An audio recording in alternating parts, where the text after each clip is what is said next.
Good afternoon, everyone. My name is Minjun Cho in Wochon Middle School, and the topic of my presentation today is maintaining law and order. On July 6th of 2021, the United Nations Conference on Trade and Development changed the status of South Korea from the developing countries group to the developed countries group through the unanimous consensus of its members.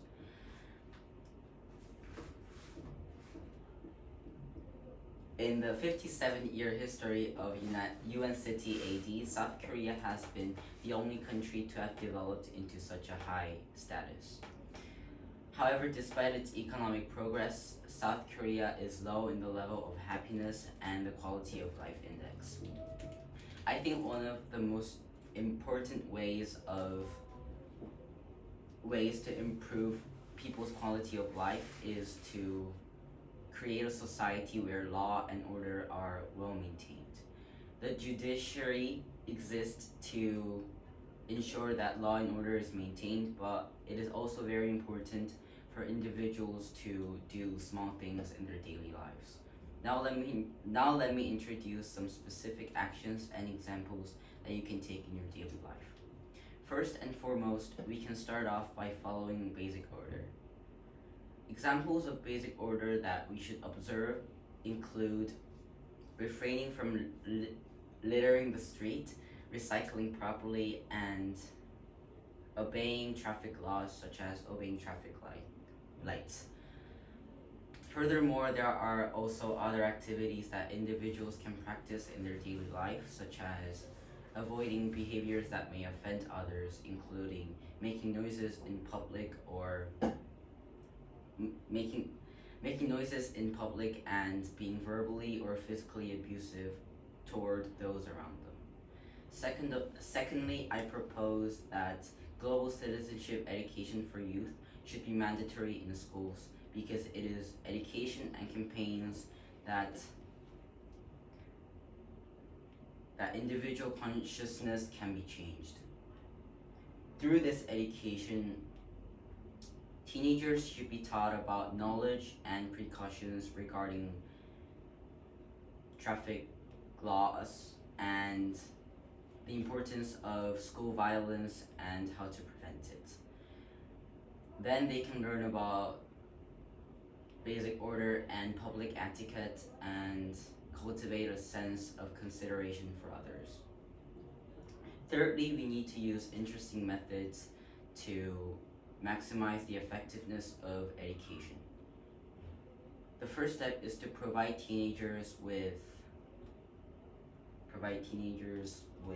repetitive and regular sessions such as an hour a semester to ensure continuous learning. For example, conducting a role play rather than just giving instructions could draw students' attention.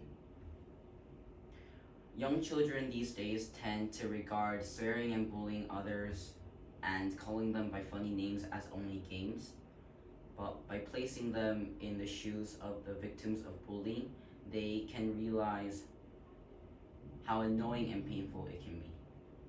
Last but not the least, to sustain these measures, I suggest organizing a school-wide event such as a praise relay in which students praise their peers one after another. For example, if a classmate praises another student for picking up trash or recycling, the selected student could receive a small reward for motivation. A small box could be set up for students to write the names of students they think deserve a reward and a brief explanation. This way, other students, once a month, the names could be tallied and the student with the most nomination would be rewarded.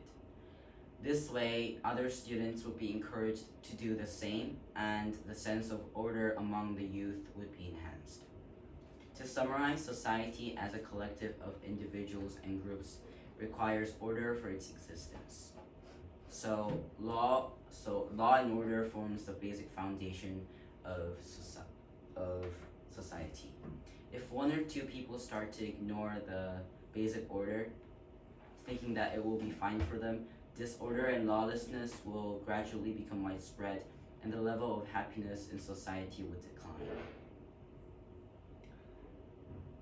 As mentioned earlier, if each member of society makes efforts to maintain basic order, and if the society actively implements education and campaigns to help individuals develop a mature sense of order, Korea will be able to become a truly advanced country and where people can live with a high level of happiness.